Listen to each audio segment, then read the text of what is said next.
যিনি এই শ্রেষ্ঠত্বের অভিমান পরিত্যাগ করে ভগবানের কথা শ্রবণ করতে বসেছেন। শৌনকাদি ঋষিগণ সমস্ত জগৎকে নির্দেশনা দিয়ে গেলেন, হে জগতের জীব, যদি তোমরা ভগবানের কথা শ্রবণ করবে তাহলে জগতের যত লাভ যশ পূজা প্রতিষ্ঠা, যত অভিমান তোমাদের ভিতরে আছে, আমি পণ্ডিত, আমি শিক্ষক, আমি অমুক, আমি তমুক, এই প্রকার যত প্রকার অভিমান আছে, অভিমান রূপ সিংহাসনে আমরা বসে আছি, সেই সমস্ত অভিমানের সিংহাসন থেকে আমাদের বসতে হবে কোথায়?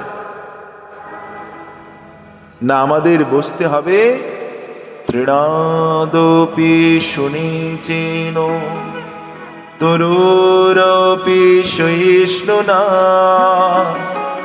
অমানিনা মনোদেন কীর্তনীয়া সদা হরি।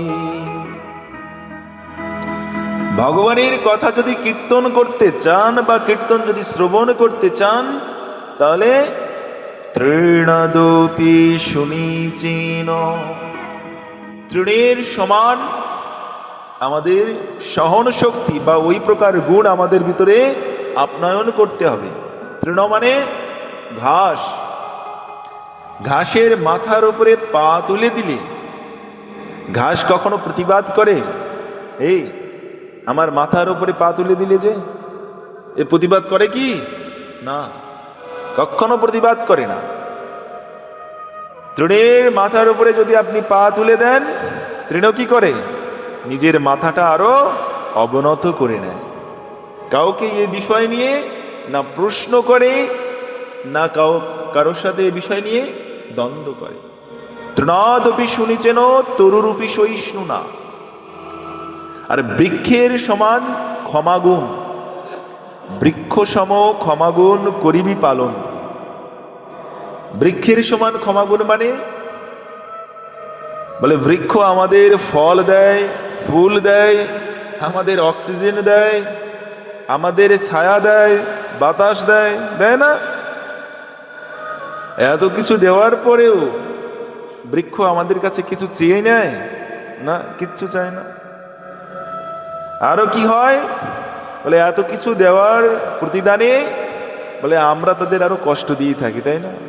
আমাদের নিজেদের প্রয়োজনে বৃক্ষের ডাল, পাতা, ফল আমরা সব কর্তন করি, করি কি না? তাই বলে বৃক্ষ কিন্তু আমাদের প্রতি আন্দোলন করে না যে আমার ডালটা কেন কাটলে, আমার শাখা প্রশাখা কেন কাটলে, এই প্রকার কোনো কি করে না, না কোনো দ্বন্দ্বময় ভূমিকার সৃষ্টি করে না। যে তার ডাল কেটে নিয়েছে, সে যদি আবার সেই বৃক্ষের কাছে যায়, সে বৃক্ষ তাকে ফল দিতে কি কুণ্ঠাবোধ করে না? যে তার ডাল কেটেছে, সে যদি আবার সেই বৃক্ষের কাছে গিয়ে ফল আহরণ করে, বৃক্ষ তাকে ফল দেয়।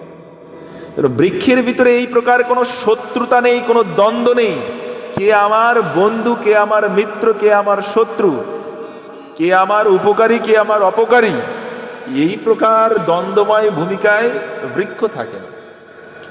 আমরা যে ভগবানের কথা কীর্তন করব, হরিনাম যে করব, করতে গেলে এই গুণগুলো আমাদের ভিতরে থাকতে হবে। হরিনাম কত তো আমরা করছি না? হরিনাম করতে করতে নামের যে মালাটা, গুটিগুলো একেবারে চকচকে হয়ে গেছে। হ্যাঁ, বলে ও মালা চকচক করছে, কিন্তু মনের যে মলিনতা, সে মলিনতা কিন্তু দূর হচ্ছে না। হ্যাঁ, নাম যে অমৃত সম, সেই নামের অমৃতত্ব আমাদের কিন্তু বোধ হচ্ছে না। হচ্ছে নাম পরম আনন্দের বিষয়বস্তু, কিন্তু হরিনাম করে আমাদের ভিতরে সেই আনন্দময় ভূমিকা কি আসছে? আসছে না। নামের প্রতি আমাদের আসক্তি কি বাড়ছে? বাড়ছে না। নাম যে পরম সম্পদ, সে কি আমাদের বোধ হচ্ছে? হচ্ছে না। তো কারণটা কি?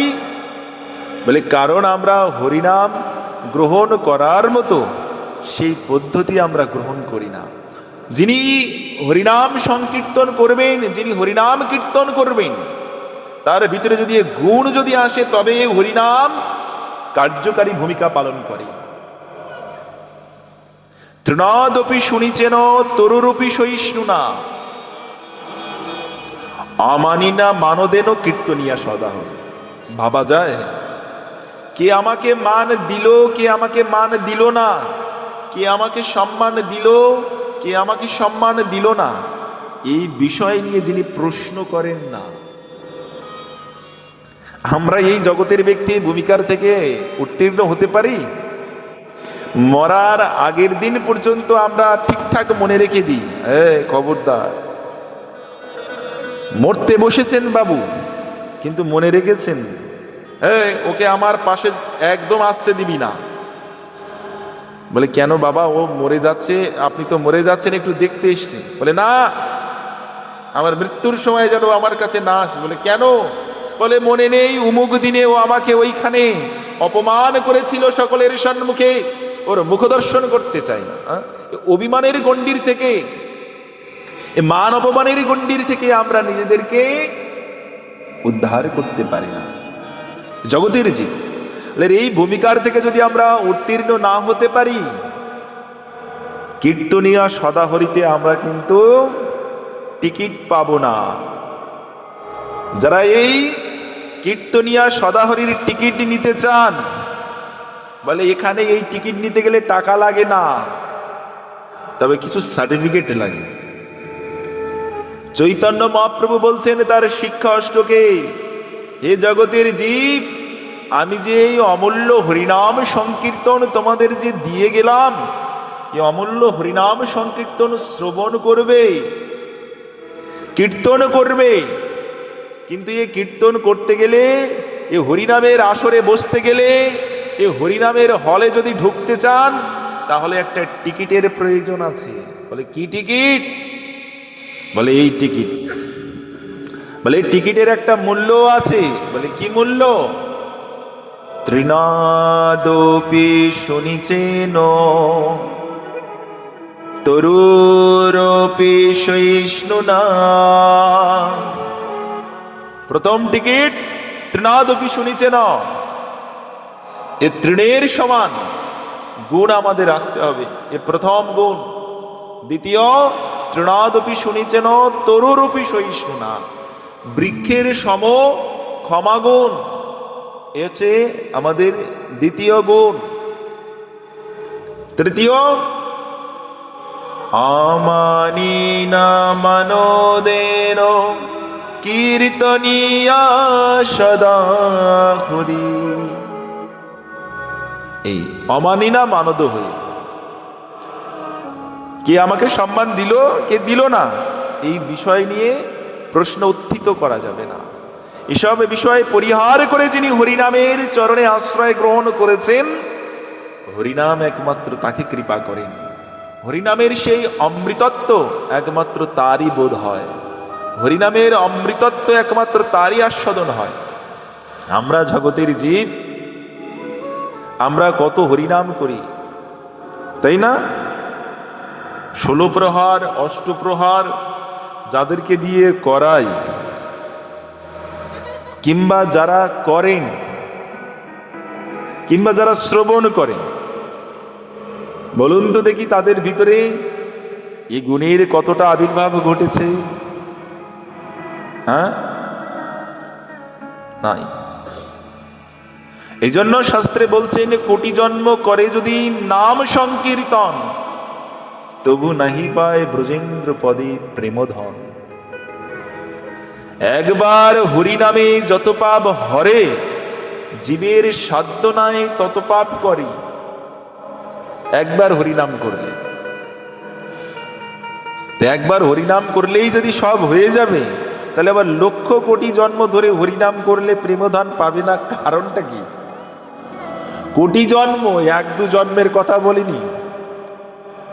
কোটি জন্ম করে যদি নাম সংকীর্তন, তবু নাহি পায় ব্রজেন্দ্র পদে প্রেমধন। তাহলে একবার হরিনামে যত পাপ হরে, আর কোটি জন্ম নাম করলেও ভগবত প্রেমে আপনি উদ্ভাসিত হতে পারবেন না। কারণটাই এই, যিনি এই হরিনামের গুণকে আশ্রয় করেননি, তিনি কখনো এই কীর্তনিয়া সদাহরির মঞ্চে প্রবেশ করতে পারবেন না। এজন্য শৌনকাদি ঋষিগণ সমস্ত জীবের প্রতি করুণা করে নিজেদের জীবন দ্বারা এ আচরণ করে দেখিয়ে দিয়ে গেছেন, হে জগতের জীব, ভগবানের কথা যে শ্রবণ করবে, ভগবত কৃপা যে লাভ করবে, সেই ভগবানের কথা শ্রবণ করতে গেলে তোমার ভিতরে যত প্রকার অভিমান আছে, এ অভিমান দূর করো। তোমার ভিতরে তৃণাদপি যে ভাব, সে ভাবকে জাগ্রত করে তোলো। অহংকারী হলে হরিনাম শ্রবণ করা যাবে না, হরি কথা শ্রবণ করা যাবে না। আর ক্ষমাগুণ, এ জগতের ব্যক্তি যত আছে, কেউ না কেউ কোনোদিন না কোনোদিন আমাদের কিছু না কিছু দুঃখ দিয়েছে, দেননি? আরে নিজের পিতা মাতাও পর্যন্ত তাদের প্রতিও আমাদের ক্ষোভ থাকে কি না? তারাও আমাদের কত কথা বলেন, কিন্তু সেই বিষয়গুলোকে আমার হৃদয় যদি ক্ষোভিত করে, ও ক্ষোভ যদি আমি পোষণ করে রাখি, না ও আমার শত্রু, ও আমাকে ব্যথা দিয়েছিল, ও আমাকে দুঃখ দিয়েছিল, এই প্রকার বিষয়বস্তুকে কেন্দ্র করে যদি আমি বসি, ভগবানের কথা আমি কিন্তু লাভ করতে পারবো না। এই জন্য সাবধান। 7 দিন ধরে ভগবানের কথা এ মঞ্চে কীর্তন হবে, আর আপনারাও শ্রবণ করবেন। যদি বক্তার ভিতরে এ ভাব জাগ্রত না হয়, শ্রোতার ভিতরে যদি এ ভাব জাগ্রত না হয়, তাহলে উভয়েই বঞ্চিত হয়ে যাবেন। এজন্য ভগবানের কথা শ্রবণ করার জন্য কি করতে হয় জানেন তো? আমাদের জগতের যত বিষয়বস্তু হৃদয়েতে আছে, চিন্তা ভাবনা বিদ্যা জ্ঞান, সব কিছু একটা পুটলিতে বেঁধে বাড়িতে রেখে আসতে হয়। হৃদয়টাকে একেবারে স্বচ্ছ খালি করে নিয়ে আসতে হবে, তবে কি না এই ভগবানের কথামৃত শ্রবণ করতে বসবো। এখানে বসে আছেন, ওর পাশে বসবো না, ও আমার শত্রু, এ ভাব যদি একবার জাগ্রত হয়ে যায়, তাহলে ভগবানের কথা শোনা আর না শোনা একই রকম কার্যই হয়ে যাবে। এজন্য যত প্রকার আমাদের এই জগতের বিষয়বস্তুর দ্বারা আমাদের চিত্ত বিক্ষিপ্ত হয়ে আছে, জগতের বিষয়বস্তুকে পরিত্যাগ করে ভগবানের কথার মঞ্চে যদি আমরা বসতে পারি, তবেও ভগবানের কথা আবির্ভূত হবে আমাদের হৃদয় অভ্যন্তরে। সাধুগুরু বৈষ্ণবের শ্রীমুখ থেকে যে ভগবানের কথামৃত প্রবাহিত হচ্ছে, ও কথামৃত আমাদের হৃদয়ের দ্বার দিয়ে হৃদয় অভ্যন্তরে প্রবেশ করে আমাদের হৃদয়ের অভ্যন্তরে ভগবত প্রেম জাগ্রত করবে। আর যে ভগবত প্রেম লাভ করার জন্য, পাওয়ার জন্য, আস্বাদন করার জন্য ভগবান গোলক বিহারী, তিনি সেই গোলক বৃন্দাবনকে পরিত্যাগ করে সেই ভক্তের হৃদয়ে আবির্ভূত হয়, যে ভক্তের ভিতরে হৃদয় অভ্যন্তরে ভগবত প্রেম উদ্ভাসিত হয়েছে, ভগবত প্রেম রূপ ফল আবির্ভূত হয়েছে। ভগবান ওই প্রেম ফলকে আস্বাদন করার জন্য ওই ভক্তের হৃদয়তেই আবির্ভূত হয়ে যান। এজন্য শৌনকাদি ঋষিগণ তাদের শ্রেষ্ঠত্বের অভিমান পরিত্যাগ করে তারা বসলেন কোথায়? না, একদম নিম্ন আসনে বসলেন। নিম্ন বলতে এখানে তৃণাদপি ভাবকে বোঝানো হয়েছে। তারা জ্যেষ্ঠ হয়েও বয়োকনিষ্ঠ সুত গোস্বামীর কাছে ভগবানের কথা শ্রবণ করতে বসলেন, কারণ তাদের ভিতরে অভিমানকে তারা দূর করে দিলেন। যার হৃদয় অভ্যন্তরে ভগবত ভক্তি আছে, প্রেম আছে, এমন প্রেমময়ী ভক্তের শ্রীমুখেই ভগবানের কথা কি হয়? আস্বাদন চমৎকারিতা বৃদ্ধি হয়। ও ভগবানের কথা তখন অমৃতে পরিণত হয়, অমৃতত্ব লাভ করে। যে ভক্তের হৃদয় অভ্যন্তরে প্রেম আছে, যে ভক্তের হৃদয় অভ্যন্তরে ভক্তি আছে, সেই ভক্তের শ্রীমুখে কথায় কি হয়? না, প্রেম জাগ্রত হয়, কথাতে অমৃতত্ব লাভ হয়, আনন্দ আস্বাদন হয়। এই জন্য শৌনকাদি ঋষিগণ নৈমিষারণ্যে তারা সুত গোস্বামীর শ্রীমুখে ভগবানের কথামৃত শ্রবণের জন্য বসে পড়লেন। নৈমিষে সুতম আশিনাম অবিবদ্ধ মহামতিম কথামৃত রস্বাদ কুশলা শৌনক ব্রবীত। নৈমিষে সুতাম আশিনাম অবিবদ্ধ মহামতি কথামৃত রসস্বাদ কুশলা শৌনক ব্রবীত। শৌনকাদি ঋষিগণ সুত গোস্বামীকে শ্রেষ্ঠ আসনে বসালেন কিসের জন্য? কথামৃত রসস্বাদ কুশলাহ, ভগবানের কথামৃত রস আস্বাদন করার জন্য সুত গোস্বামী পাদকে শ্রেষ্ঠ আসনে বসালেন। কারণ সুত গোস্বামী পাদ শ্রীগুরু কৃপার দ্বারা, শ্রী গুরুদেবের আশীর্বাদে ভগবত তত্ত্ব জ্ঞান তার ভিতরে সমৃদ্ধ ছিল, ভগবত প্রেমে তিনি সমৃদ্ধ ছিলেন। এ বিষয়ে শৌনকাদি ঋষিগণ জানতেন। তাই বয়কনিষ্ঠ হওয়া সত্ত্বেও যার ভিতরে ভক্তি আছে, ভগবত প্রেম আছে, তিনি আর কনিষ্ঠ থাকে না, তিনি শ্রেষ্ঠ হয়ে যায়। মুকুন্দের কাছে মহাপ্রভু জিজ্ঞাসা করেছিলেন, মুকুন্দ, তোমার পুত্র বড় না তুমি বড়? হ্যাঁ, মুকুন্দ কি বলেছিল? আমার পুত্র বড়। বলে কেন? বলে এই পুত্রের দ্বারা আমার কৃষ্ণ ভক্তি লাভ হয়েছে। যার দ্বারা কৃষ্ণ ভক্তি লাভ হয়, কৃষ্ণ প্রেম লাভ হয়, সেই গুরু, সে তখন আর কনিষ্ঠ থাকে না, সে তখন গুরু হয়ে যায়। তাই সুত গোস্বামীর হৃদয় অভ্যন্তরে কৃষ্ণ প্রেম, কৃষ্ণ ভক্তি প্রবল রূপে জাগ্রত ছিল।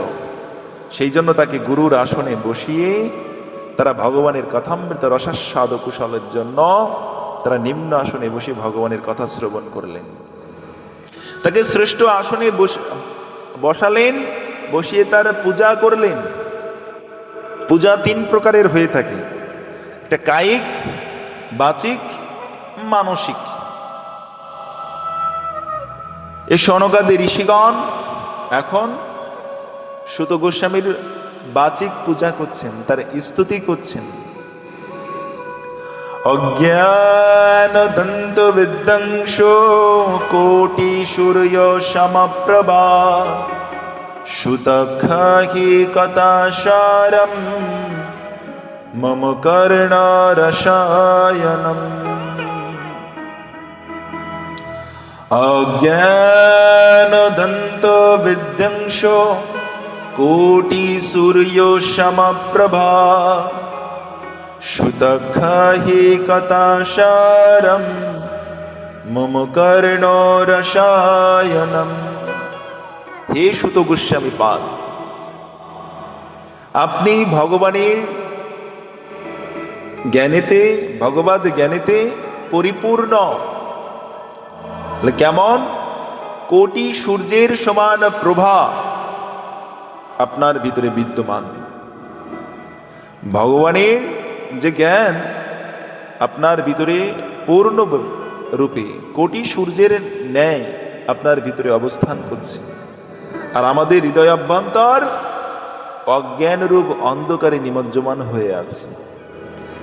তা আমাদের এই হৃদয় অভ্যন্তরের যে অন্ধকার, এই অন্ধকার দূরীকরণ করার মতো সামর্থ্য বা শক্তি এই জগতের কারণ নেই। বলে এক সূর্য তো আছে, বলে এই সূর্য বাইরের অন্ধকার দূর করতে পারে, আমাদের হৃদয়ের অন্ধকার দূর করতে সমর্থ নয়। আমাদের এই হৃদয় অভ্যন্তরে যে অজ্ঞানের অন্ধকার আছে, এই অজ্ঞানের অন্ধকারকে যদি দূরীভূত করতে হয়, তাহলে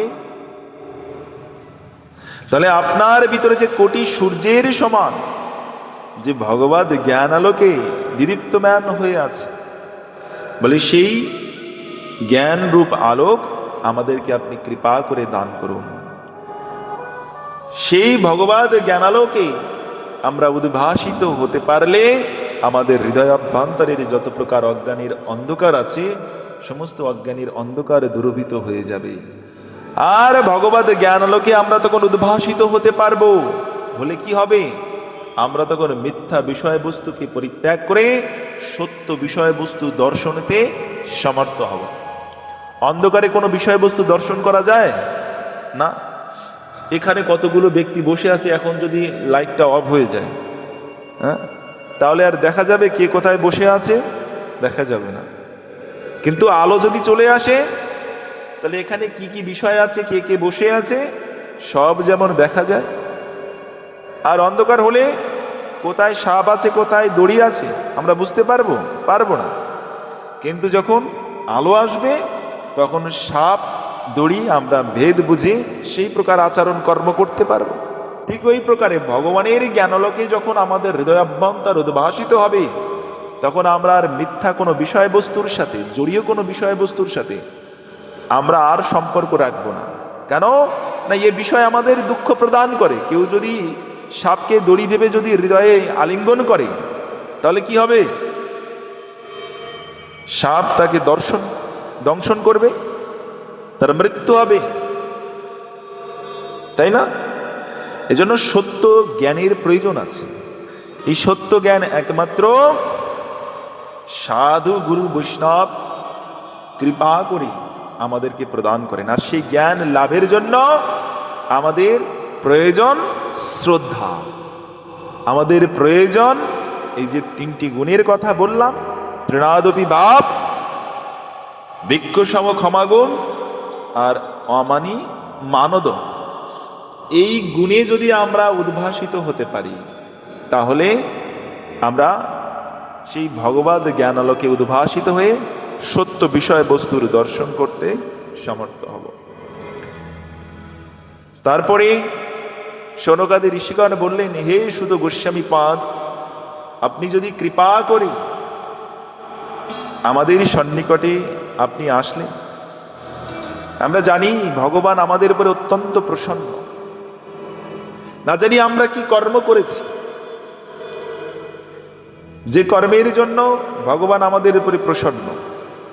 তো ভগবান যে আমাদের উপরে প্রসন্ন এটা আমরা বুঝতে পারছি। বলে কি করে?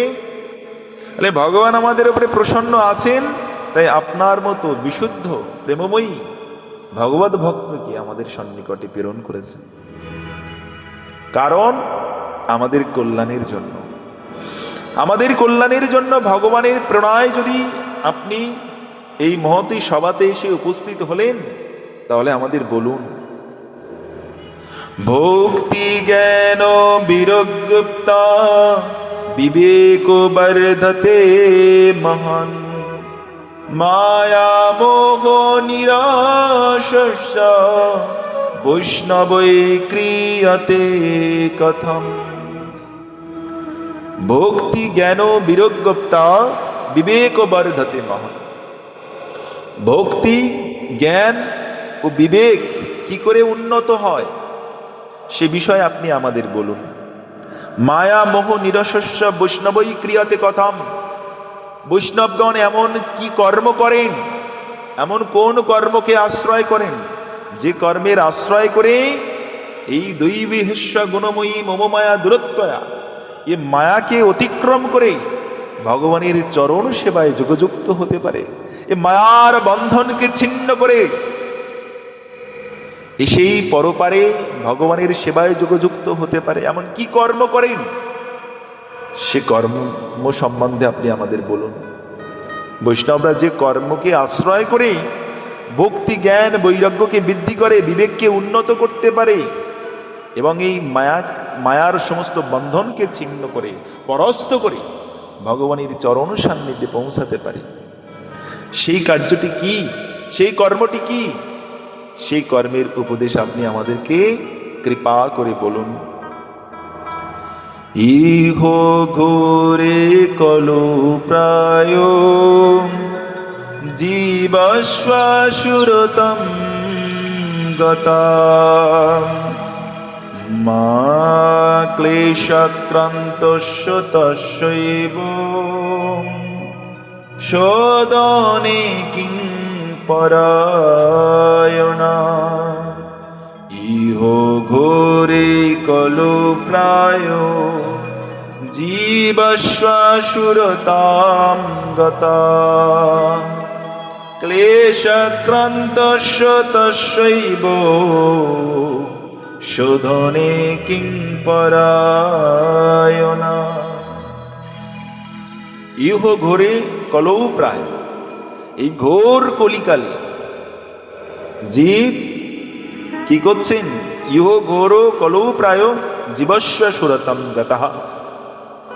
জীব সুরধর্মকে পরিত্যাগ করে আসরিক ভাবনার দ্বারা, আসরিক চিন্তার দ্বারা, আসরিক গুণের দ্বারা প্রভাবিত হচ্ছে।